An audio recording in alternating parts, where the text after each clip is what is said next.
And we're joined by Arran and Ryan of Beyond the Vibe podcast. How you keeping, boys? Oh, we're doing good, aren't we? Yeah, I'm all right, man. Mm. Best you can be. Best you can be for the middle of the week. I'll take that as a compliment, mate. happy to be here with you, Lee. Obviously. Appreciate it, dude. Appreciate it.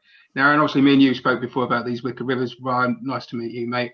But how did you guys know each other in the first place? How did the podcast, the Beyond the Vibe podcast, come to be? So Ryan is like the band's media agent. Is it? I like the term agent. I think that sounds so serious. Doesn't it? It makes it sound like you've got a utility belt. That's why I like it. So yeah. So I mean, So Ryan did. I think the first thing Ryan did for us was like a documentary in the middle of the first lockdown, because we thought it'd be cool when we went back into the practice room to try and document that. So me and Ryan kind of got in touch and kind of were looking, and we were really inspired by it. What was the documentary we watched, Ryan, with the raconteurs? Oh, it was like Live at the Electric Lady, but it had like bits, like it would go back and forth between like them playing the gig and then this like behind the scenes thing. And they had this whole like thing where they were just chatting to this guy. I can't remember his name now, but like we kind of got the vibe off that, didn't we? And we were like, yeah, this could be like a really cool little thing that we could do, like in this kind of first post lockdown. Yeah. And yeah, we kind of just started banding around ideas and then put that out eventually. And then we were like, okay, lockdown like 2. What can we do now? What's next? What are we going to pull out of our arse this time? Yeah. It's a weird one though, because we initially like we go off on these like major long chats that you lose about 3 hours of your life and you go, oh Christ, it's like 9 o'clock. But we were just chatting on the sofa about like football originally.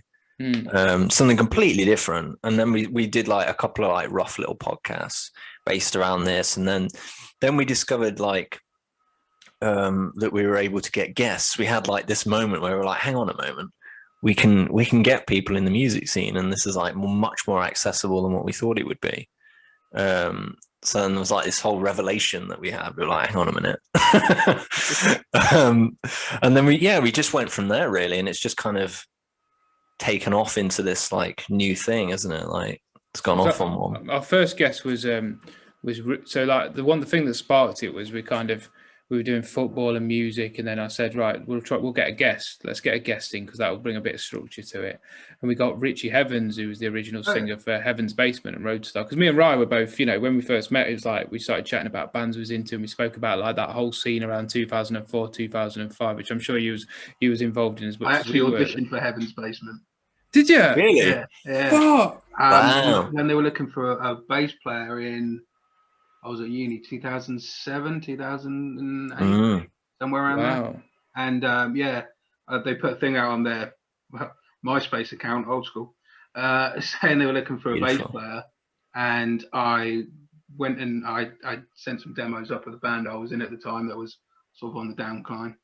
And then I got a call from Richie actually saying, can you do some bass tracks of these songs? Okay, so went into recording studio in Norwich. A mate of mine was working there. Went there late at night when no one was there, basically. Did me a favour and put those down, and then sent those off. And then unfortunately I got through, but they gave me, by the time I saw the email, they did email me the night before, to be fair, seeing if I could come up for an audition. But I was out drinking the night before.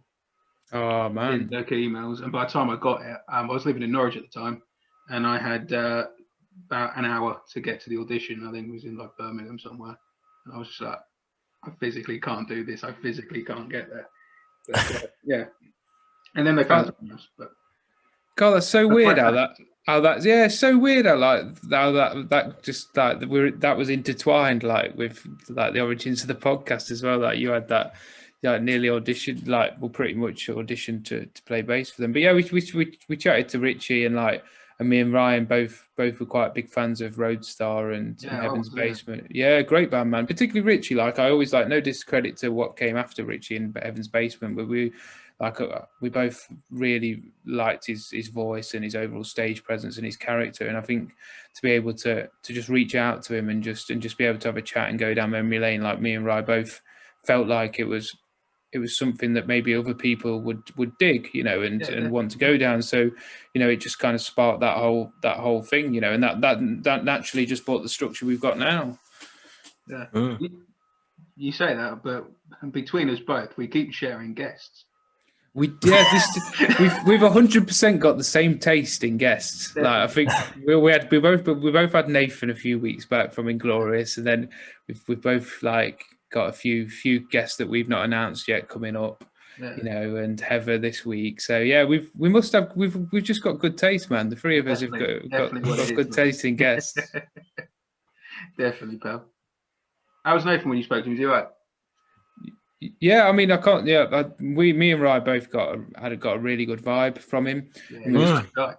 Yeah, and we was chatting on Instagram afterwards, and yeah, like in our interview in particular, I felt like he was really honest and opened up a little bit, and I think the overriding thing for me is that should take spotlight with the band, which doesn't always, is that the new album's is killer. Oh, it's absolutely brilliant. It's a really good album. Really good album, man. Really and I think that should be the kind of the attention on the band. And we've chatted to Danny as well. Me and Ryan both good friends with Danny, and we think of what he's brought to the band, and the overall lineup at the minute just feels like it's kind of the right place, so hopefully they can keep that energy and just move forward with that.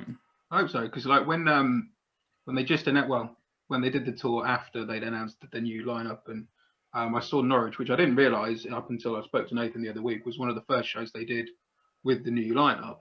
Right. Whenever a lineup changes, especially significantly as it did, there's always that thing where you go see him live and you think, well, how's this going to change? Because I've seen them live a few times. I've been a fan of Inglorious since the first album. And then they took to the stage and I was like, wow, they've gelled together really quick. And then I didn't see him for a couple of months. And then I saw him at Rambling Man Fair. And it was apparent, obviously, they've done a lot more shows in that gap, and they'd obviously spent more time together and hung out, and that bond had built even stronger. Excuse me. So every time I've seen them after that, they've just been on fire, man.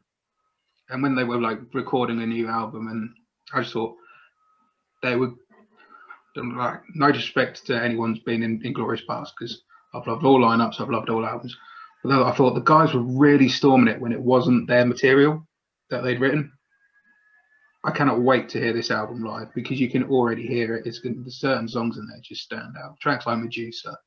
And Eye of the Storm and stuff like that. There's another track on there, I can't remember the name off the top of my head, but Danny and Dan are just doing this dueling guitar solo for about a minute. It's amazing. I'm a big fan of riffs, and there's a lot of riffs on it. It's riff-tastic. Oh, yeah. I mean, and I don't give that compliment out easy. Do you know what I mean? I'm really, one of the things I said to Nate when we interviewed him is I think it's mixed awesome by Ramesh as well. It's the ultimate classic rock mix. It's got power, it's got vintage overtones, it's classic, it's everything that suits the band, so yeah, I have nothing for the best for them. Like I say, I think I'd never crossed with Nathan on the road or anything, so it was my first time kind of chatting to him when me and Rice spoke to him, and yeah, came away with it nothing but good vibes. He's a good guy. Yeah, he is. And like I say, obviously I worked, and we were talking off air about other festivals I'm involved in, and being involved with Stone Dead Festival, and they were sub-headlining last year, no gigs happened last year, we'll ignore last year, 2019. They were sub-headlining that, and they were all real sound guys. They were absolutely nothing but joy. They're absolutely fantastic. They were hanging back afterwards, and being really kind and generous to everyone he was about, and nothing but time for everyone. They're just really sound guys, and like you say, this album is storming, and I just wish the boys all the best with it, quite frankly. Yeah, agree, man. So, who have you got lined up over the next few weeks that you can tell us about then on the podcast? Who you've been out for? Oh, should we do the old rocker one? Should we release one? I think I'm there's one that we're really looking forward to. We're doing it next week, haven't we? Yeah, and it's we're chatting to Lips from Anvil. Oh, nice. Yeah. I mean, I've got a picture up here. Let me get it. Come on, let's have a journey up Arran's shelf. Get past all this pornography. It's an exclusive, this as well. Yeah, so there's a picture of me. Obviously, look at this, and that is a sweeping fringe. That's beautiful. I love how Lips looks exactly the same as he does today. Yeah. And Lips also looks like he could be either of our dads, right? Yes, like he's true. Yeah, I mean, I've seen Anvil like it's a pretty big one for me because I've seen him about probably 4 or 5 times, and I in all honesty, I didn't really heard of them much before the film. I had a little bit, but not much before. Yeah, and I'd rather be honest about that because I think the film brought a lot of people out to them. But like, I think particularly because we're English, we love an underdog, and we love anyone that's got heart for anything and deserves to have it. And I think that film just personifies that. And like I say, we're really looking forward to it, aren't we, Rye?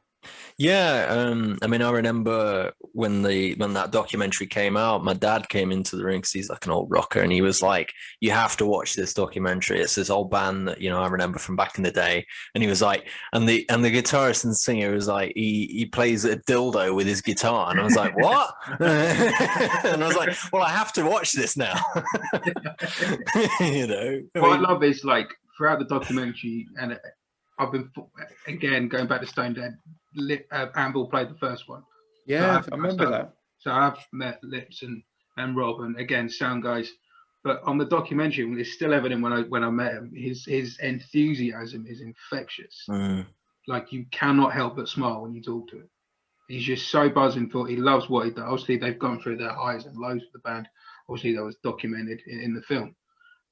But his love has clearly never died, and you got to admire that. I mean, like, there's bits and moments in the documentary when they're doing a festival. I think it's somewhere in Eastern Europe, and all of a sudden he's talking and he's doing all these things, and then like Tommy Aldridge walks past, and he's like, "Oh my god, it's Tommy Aldridge!" And he just leaves the interview to go like talk to Tommy Aldridge. He does the look, doesn't he? He's like, "That's Tommy Aldridge." Yeah, I agree. He's almost like, I think he personifies with no like bad intent meant towards him. He personifies what we all love about rock music when we're like 12, 13 years old, and I just don't think he's lost that innocence for it. No. And I can't knock him for that. He still believes in the dream of Anvil, and I've got nothing but respect and love for him for that, And yeah, like I say, I can't wait to get on that infectiousness. I think it'd be a good chat. So do you know when you're going to air that one yet? For anyone listening? It'll be next Saturday, won't it, right? So not the Saturday coming. So yeah.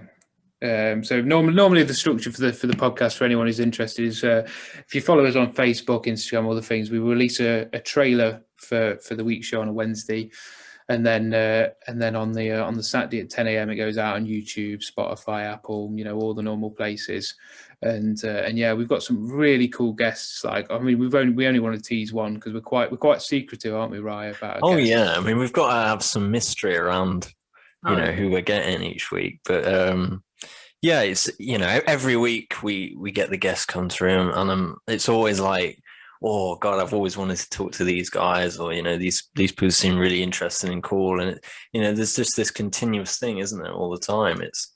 I feel really fortunate to be able to speak with these people. Yeah, I feel the same as you guys. Like, when obviously like doing chat to you guys now, and anyone I ever get to speak to, it's always a pleasure to get to chat to these people, and especially if you only have a good crack and just have a good laugh and stuff, Yeah, I really like that whole idea. We spoke about it a lot, like when we chatted to people, because we normally have, like what we did before we did the interview, chatting off air. It's nice to feel like we're at a gig and like we're between bands or after the gig's finished and we're just catching up, and we want to try, and similar to probably what you're doing as well, Lee, trying to bring the community back together. Yeah. Particularly when we first started doing it during the second lockdown at that point, because I think everyone was just a bit fed up. It had been and gone. Everyone had learned, had redecorated the house, I built a chicken run. You know, everyone was a bit done at that point. You know, everyone done the little jobs in there and just everyone had rediscovered themselves, and it was, you know, we were all just ready to get back to for us guys anyway, going back to live music. You know, so to try and to bring people back and chat about that and go through that. You know, and one of the things we try and do in the interviews in particular is go through the history of that person. You know, so like with Nathan, finding out sort of how he got into singing, you know, what he's like away from the stage, you know, little things like this, just to try and uncover a little bit more about them. We try and think for me and Rye, most of it's just about me and Rye being nosy. I think, right, I've always I don't know about that. I mean, for me, it's like because I'm kind of more outside of the scene looking in. Yeah. You have this tendency with like rock stars and people in you know, who are musicians to kind of put them at this major high level where it's like, oh, they're untouchable, they're kind of like, they're, you know, quite far away. And then when you go into the origins of their stories, it's like, it's very humanizing, and it is, you know, it brings it all back down, and it's like you can relate to them. And you know, if you're an aspiring guitarist, for example, Danny spoke about when he got his first guitar, is the strings smelt of cheese, and he didn't even know how to he didn't even know you could change the strings. And it's like, well, if he didn't know that, and you know, look at where he is now, it's like, well, I might be able to do that, you know, who knows. Great point. Yeah, awesome. You're definitely right there. I mean, like, one of the first interviews I got, and still to this day I don't know how their promo person found out about my show. I hadn't been on the air that long, and in the radio show and all that, but I got an email basically asking if I'd like to interview Doug Aldridge at the Dead Daisies. Oh wow. Massive influence for me, Lee. I love Doug Aldridge. Great guitarist, man. Such a nice dude as well. And and I was sitting there, and my brain just went, yes, of course I want to talk to Doug Aldridge. You know, I'd seen him with Dio, and I'd seen him with Whitesnake, and obviously later he is Dead Daisies. And between those stints with Glenn Hughes, when I saw Glenn Hughes on a solo show, but immediately just went, yeah, I'll do that, great. And then promptly shat myself about the fact that I was going to chat to Doug Aldridge. And I was sat, you know, same stuff we're doing here, and I'm just like, I set myself up and blah blah blah, and it was like one of my first interviews. Now I'm sort of, you know, like we're doing now. I just like to chat to people and a very, very open flow and all that. But it was Doug Aldridge who made me want to do that, because I'll be honest with you, I sat and did my homework, and I was very meticulous, and I got all my questions written out, and I was like, right, that's how it's going to flow. We've got 2 lines in, and me and Doug just started chatting, and I thought, that can go, just rip up your questions, Lee, because this isn't going to work. But what I realised on doing that interview, though, one, yeah, I still have my bullet points now and stuff, because obviously you're talking about bands, there's items they want to promote, things they want to pick up. But you're going to cover that in conversation anyway, because that's what you're there to talk about. But to keeping it open, like you say, you get to know about their history, how they feel, things that they've been through in life, and like you say, you pick up that common ground. I mean, I got told with Doug Aldridge, like, you've got 20 minutes. And I was like, that's cool, I can have a really good chat in 20 minutes, that's fine. I ended up talking to him for nearly an hour, which I didn't realise until you could feel the conversation starting to wrap up a little bit towards the end, and I was like, okay, cool. So I wrapped it up, and then looked at the clock, and I went, oh shit, sorry Doug, I was only supposed to have 20 minutes with you. And his exact words were, Lee, if you were pissing me off, I would have told you, don't worry about it. And I was like, oh, okay, thanks. But yeah, after that, it was sort of, I mean, you'll do research naturally, because there's be things you want to talk about with certain people, and things you want to, especially like, you know, if you're a huge fan or whatever. But in terms of just, to me, there's nothing worse than asking stock questions as well. I've seen so many interviews, like, especially on download, when they have big screens either side of the main stage, and there was one particular rock journalist on there one year, and she was asking like the same 6 questions to every band, and you're just like, oh, just have a bit of input, listen to an album, listen to a record, like, just. I think the key thing is, you know, you obviously do it with your interviews, Liam. Me and Ryan try really hard to do it as well. It's a reflection of you as much as them. Yeah. You know, you want the people listening to connect with you as the interviewer as much as the interviewee. You know, and feel like you've got, like, I talk a lot about the band. You know, and like when I'm talking about like changes in the lineup and stuff. I'll speak about when we had to do it with Hallam and Sam coming in on bass, and because I hope that then they can relate to that a little bit, because I've been in that similar situation, and I think that helps the listener then kind of understand that there's that connection between the people, the three of you chatting, and I think that's a massive part. We're the same, right, aren't we? We try really hard to rebel against any form of natural questioning. Like when we always come up with these questions, we're like always try and avoid the stock stuff, like even when we go into like the beginning of their history, it's like, we try and find things that perhaps nobody else has asked them before. Like we'll go like right to the beginning, But that's the stuff that people want to hear, you know what I mean? That's what makes interesting interviews and podcasts and stuff. But there's I forgot the name of the podcast I was listening to the other day. But I'll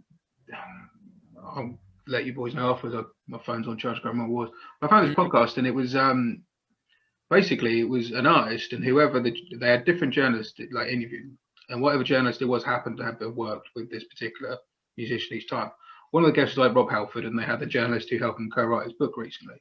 So because they had that sort of in-depth knowledge already, they went even further with it in this podcast. It was really interesting to listen, because you would like you say, Ryan, going into those areas that no one has sort of gone into, because everybody goes to the stock questions of, when did Judas Priest start and how did you meet, Ian Hill or whatever, which any Priest fan knows anyway. So, the people listening know the stock question answers. And no one wants to listen to an interview of an artist they admire going, well, I knew all of that. Good point, yeah. And that's your audience. And like you say, though, equally, your fans are the people that you speak to. I'm fans of the people that I speak to. And you just want to get to know more about them. And that's, for me, why I've been enjoying your podcast so much. Yeah, I appreciate that, man. No, man. Like, it's been great. I know we joked that we had, quite a lot of the same guests, but I'm not going to punish you for it. But no, seriously, it's you're interviewing artists I like, so why wouldn't I listen to it in the first place? And also, you're having similar conversations that I like to have. You'd ask, there's nothing worse than an interview and it's just stock questions. I find them boring. But you guys, like you're saying, you try to have those open conversations, and it always, makes for a much more interesting listen or watch, depending on which way you're viewing it.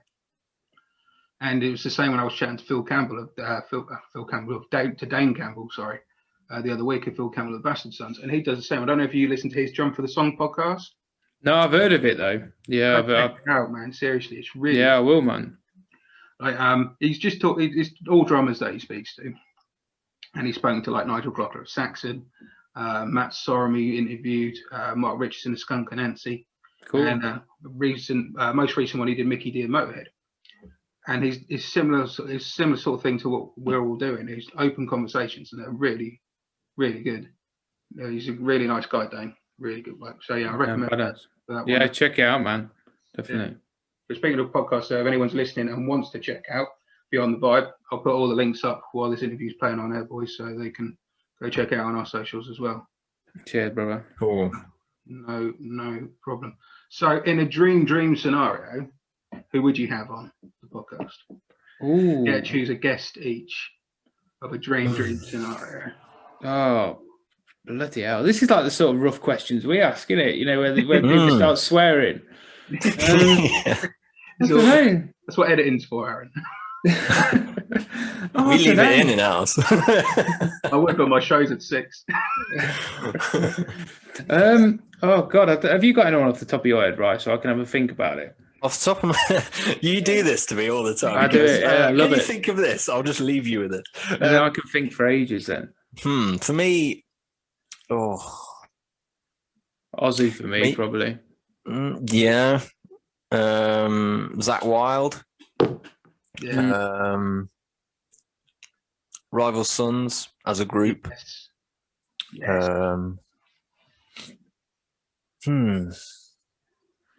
I'd probably have Robert Plant or Jimmy Page as well. Oh yes, I'd probably have Robert Plant.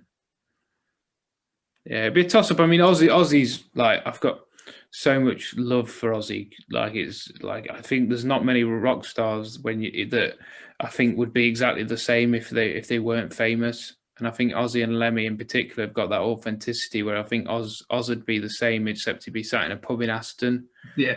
I mean, if he'd have lasted this long, you know, and I think that's a real value in an individual, you know, and I really connect myself to that. Like, I think he's just an absolute like legend in every sense of the word. So, yeah, probably Oz. You know, the trouble is Ozzy's at that age now where I don't know whether you'd, like, no discredit to him, but he's struggling, bless him, at this point. So I don't know whether you'd get that same energy from him, you know. But yeah, probably one of the Led Zepp boys. Nice. I did meet Robert Plant once. Did you? Yeah. What was he like? I only spoke to him very briefly. It was a very bizarre. It was when the radio presenter John Peel died. Right. And he was local to us, and I was like you saying about your dad Ryan being an old rocker, so was mine. And like my dad would always listen to John Peel show, and that's how I got into bands, because I was a kid and obviously wasn't allowed to stay up that late, but my dad would tape it for me and I'd go play it the next day, sort of thing, when I got from school and that sort of thing, from being a little kid. And so when Peely died, that was a real like end of an era for a lot of people, especially in this area, like where he was from. And they had a public funeral for him in the cathedral in the town. And both me and my mate Dave, we went down to it to sort of pay our respects. And it was all, you know, open to the public, and we're stood outside the church, and all these people are walking in, you know, close friends and all that kind of thing. And you see Planty and Page walking, and like, shit, no. And Bowie walks in. Bloody hell. Yeah. And then there's like the White Stripes walked in, Darkness were there, lead singer of the Undertones, he was there as well, a few other people. There's me and my mate Dave stood there sort of going, I'm not sure we should be here. Like, I know this is a public thing and they've welcomed people, but and then eventually, cutting a long story short, this lady came out who we later found out was John Peel's daughter. And she basically said, look, there's some spaces inside the cathedral. We're not going to shout it because we'll get swarms of people come to the door, but would you like to come inside? And we're like, yeah, okay. So we're in a very weird position where the funeral, we're very respectful, we're there for Peely as fans, but equally, you're looking around and there's singing going on. Planty's over there and Bowie's over here, and I'm like, I can't join in. I can't show myself up. But afterwards, we went out into the gardens and everyone was still talking and swapping stories.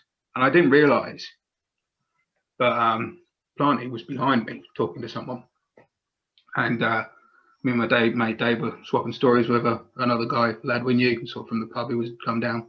And we were just talking about Peely and all that. And Robert Plant turned around and was just like, oh yeah, that was Peely, he would do that and stuff, and started talking to us about it. And it was just like, oh, that's really nice, man, because that's organic as well. It's not like you've gone out of your way to do it or anything. Like, he's gone out of his way to connect with you. Like, yeah, I think that's, you know, he's really cool. And he just, you know, we just had it wasn't a long conversation, you know, a couple of minutes, but really sweet, really sort of genuine conversation. Both talking about John Peel, what he'd done for Zeppelin and what he'd done for music in generally. And at the end, he just sort of shook all our hands and said, oh, well, you know, nice to meet you chaps. And off he went like that. Yeah. So that's a really cool story, man. Yeah, I like that. But yeah, like you say, and then what annoyed me though was you could see other people and they're all musicians. I'm a huge Bowie fan, huge Zeppelin fan. And there's all people I admire, don't get me wrong, but you could see people as they were leaving trying to grab them and get them to sign things. Wrong occasion for it, isn't it? And you're like, mate, it's a funeral. Like, I wanted nothing more than to go, can I have something to document this? But a funeral? So it's an Alan Partridge move, isn't it? Start taking selfies. Yeah. Exactly what it is. I remember seeing an interview with Tommy Lee once, Motley Crue, and he said they were asking him where were the most like inappropriate times he's been asked for an autograph, and he said when he was picking up his mother's ashes. Wow. He like went to the creme to pick his mum's ashes up, was walking out with like the urn, and like had some guy sort of running up to him, giving it, oh dude, can I have your autograph? And he's like, oh. And then that doesn't go on social media. What does go on social media is he's called this guy an ass. Sort of. Yeah, which is shit. Yeah. Apologies for the French. It's quite all right. It's told it's what it is. Gives me a challenger. I normally do that for Ryan, but for different reasons. I've normally released who we've got on next week's show, or I just like to create an editing massacre for him. So much so that I've changed my setup to avoid the severe editing. I've pushed him to spending £400 so that he can get like a thing that switches the cameras and everything. I'll look after him. Should hope so. Yeah. So you mentioned, Ryan, the Rival Sons that you'd be on. Yeah, I think like Rival Sons or like Zach Wilde. I don't know. I'm just thinking of like people that I think would make for interesting like sit down conversations with. I bet Zach's got loads of stories. Loads. Yeah, maybe, I don't know. I mean, Slash would be a good one. Thinking about it. Yeah. There's so many, isn't there? Still. Miles Kennedy, I'd like to interview. I reckon he'd just be a good dude. I get nothing but good vibes from Miles Kennedy. I was to be honest with you, when Slash did Slash and Conspirators, I'd rather see that than when Guns N' Roses reformed. So I just think you get. I'm with you. Yeah, man. I just think you get smaller venue. You know, you get the Velvet Revolver stuff, which I'm a big fan of, and Slash's solo album that he did with multiple artists is a really underrated album. Fantastic record. Awesome album. Like I Want to Die that he did with like Iggy. Yeah, it's a great song. Great song. You know, going back to Ozzy. It's called Something Dead. Bury the Dead or Crucify the Dead. Crucify the Dead. Yeah. And then like Lemmy with Dr. Alibi and stuff like that. I sound check with that riff. Nice. I love this very much. That sort of like very Slash-esque, obviously, you know. But yeah, and I felt like when you see, you know, Miles Kennedy, great backing band, obviously Slash, you get all that wealth of material, and I just felt like you just got a real professional show. Whereas with Guns N' Roses, it always felt like it was a little bit like maybe cabaret. Like me and Ryan always talk about bands becoming parodies of themselves, and it feels a bit like that with Guns when they reformed. But I saw them at Download, and it was just 3 hours of hard graft, in all honesty. See, I didn't get to Download. I've not seen them since. I've not seen Guns. Well, I saw Guns N' Roses Download 2006, but that was like Axl and Friends kind of. Yeah. And I'll be honest, once he stopped the Diva stuff, it was actually a really good show. Interesting. He did storm off the stage once or twice, and you were going, "Oh, God's sake, you know, come on!" But eventually, I think he realised that, for want of a better term, to a British crowd, throwing tantrums isn't going to work. Don't work, yeah. Doesn't work with a British crowd. Might work with an American audience or any other nationality, but that doesn't work with the British crowd. One thing that will stick with me forever, though, because I say that it had a few. There was like a point where he went to sort of do the Axl Rose shuffle, and the floor was a bit wet, and he didn't fall over, but he kind of like lost his footing a bit. Beautiful. But rather than just sort of like laughing it off or whatever, or sort of just going, okay, or just ignoring that it happened or anything like that, bang, now he just goes on microphone. He storms off the stage like mid-song. You're going, this is no one's fault. It's, you know, it's been raining, like, deal with it. Yeah. And the next thing you know, it's like there's two guys with like mops on the stage, and you're thinking, oh, for God's sake. And I felt really sorry for Bumblefoot because he was playing guitar at that point. Oh, great guitarist. Fantastic. And the whole band had kind of like walked off the stage sort of going, what's going on? Are we continuing? What's happening? And obviously to try and like buy time where they're obviously trying to get Coax Axl to go back on stage, Bumblefoot decides, right, I'll go out and entertain the crowd. And he went out and was doing like an instrumental sort of guitar solo. And he was probably doing that for about 12 minutes. It was a really long, and he like, I felt so sorry for him because I mean, I love Bumblefoot. I think he's great. And he's doing this guitar solo, and he's the one that's getting the abuse from the audience because he's like the first one back on the stage. Like rather than everybody giving it to Axl, who, you know, should have got the abuse for storming off. Poor Bumblefoot's clocking it because he was the first one back on the stage, and he's just thinking, Jesus Christ.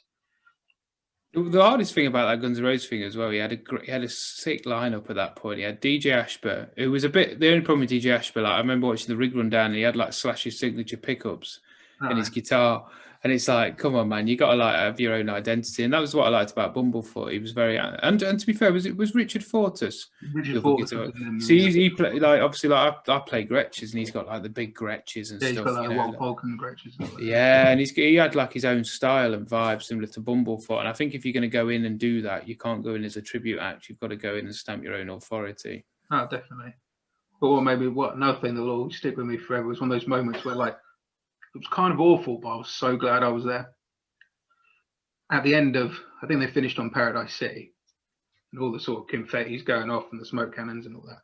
And Axl sort of runs along the front of the stage, and like I say, he's being a diva most of the set. Admittedly, by that point, he kind of pulled it around a little bit. But as he's run past, he had his mic in his hand, and someone grabbed his wrist and pulled it towards him, and all you heard was this one bloke call him a twat.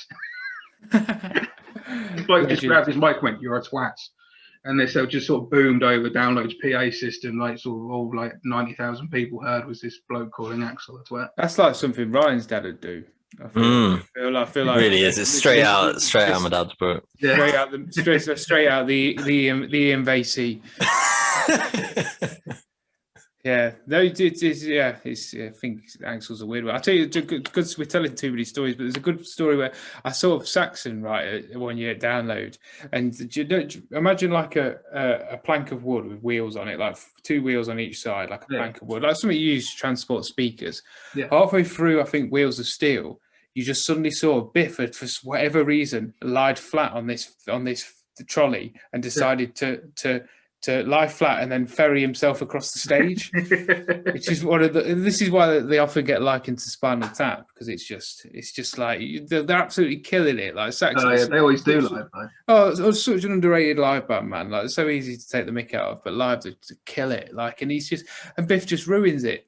The whole thing's ruined in one moment. It's like, right, I can't take this seriously now. You know, man's gone across the stage on a trolley. I do remember Biff upsetting the stewards or security at Nottingham Rock City once. That was fun. But it was one of those gigs. Me and Joe had gone up to Nottingham to see him. It was on the Sacrifice tour a few years back.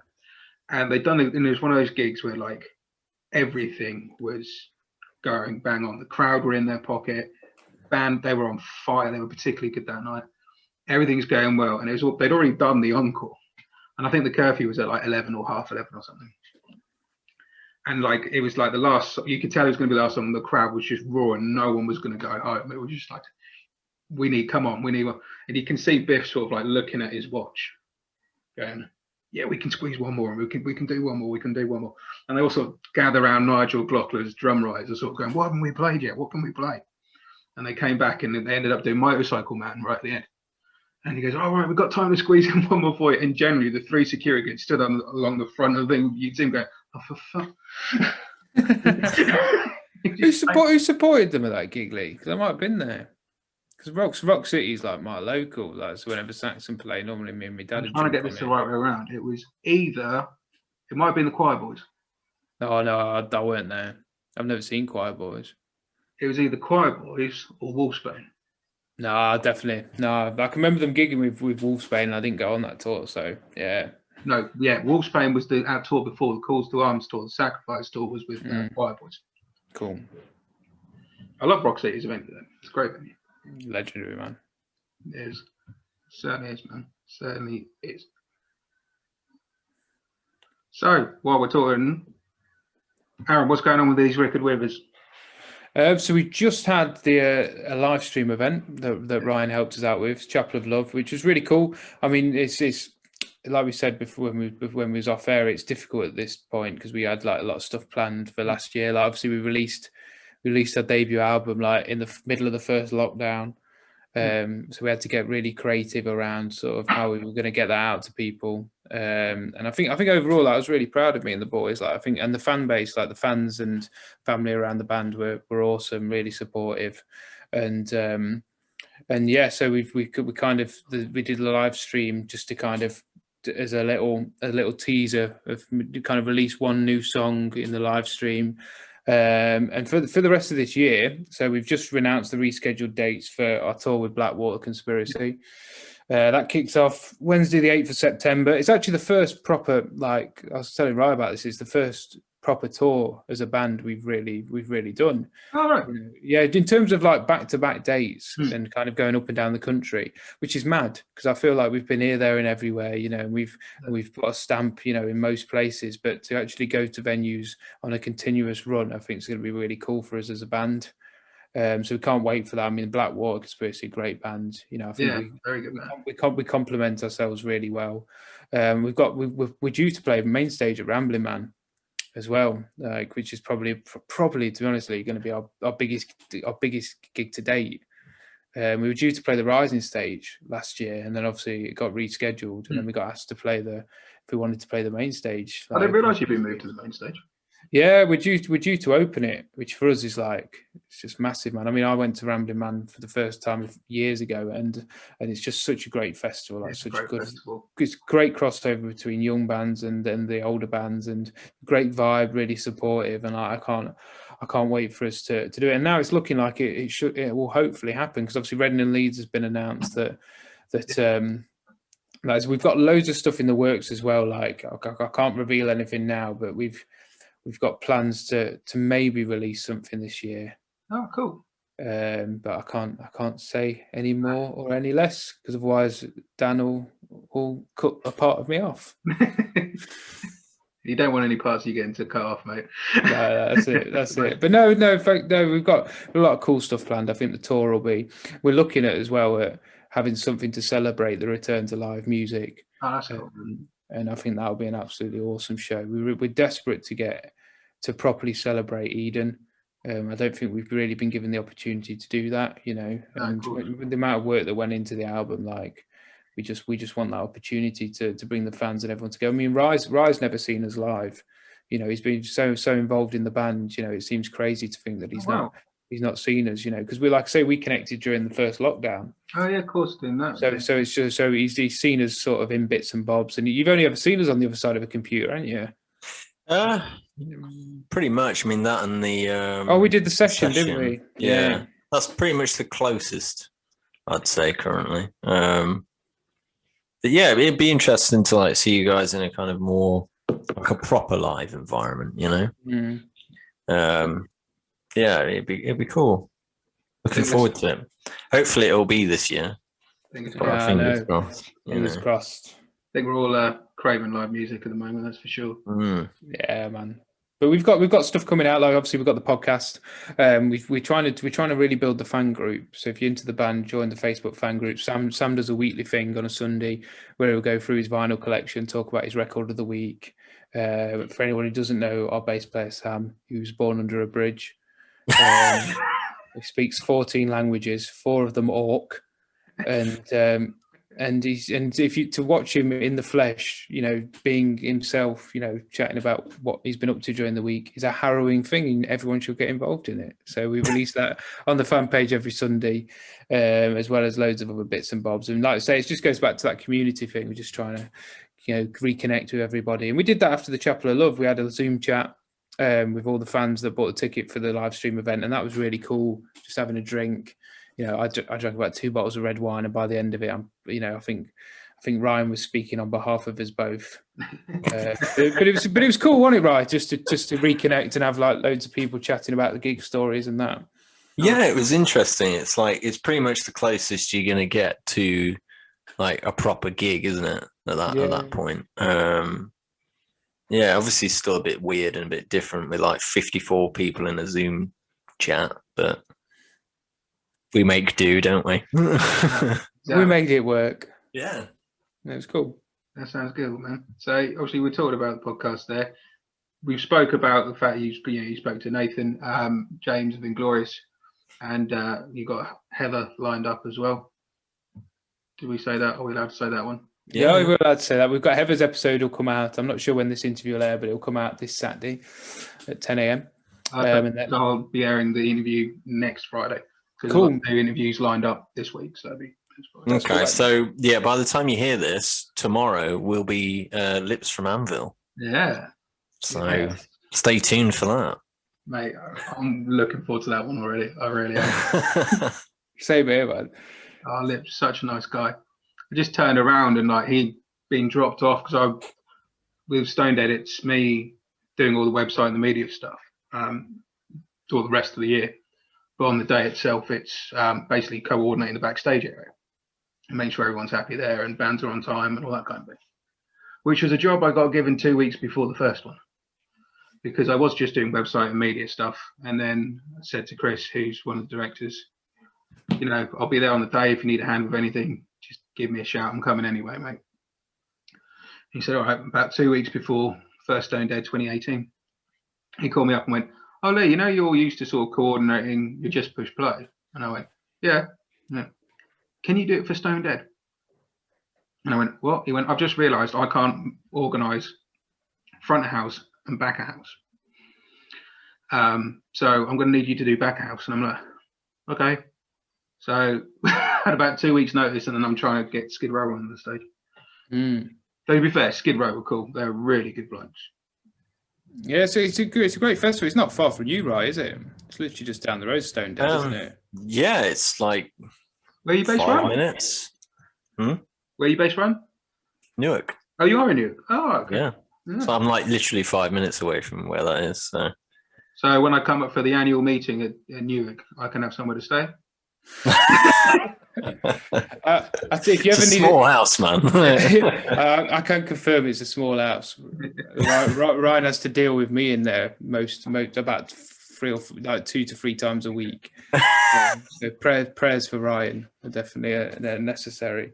But yeah, no, it's a cool festival, man. We've not played it, and sadly I've not been able to get down to it, but definitely something we'd love to do at some point, you know.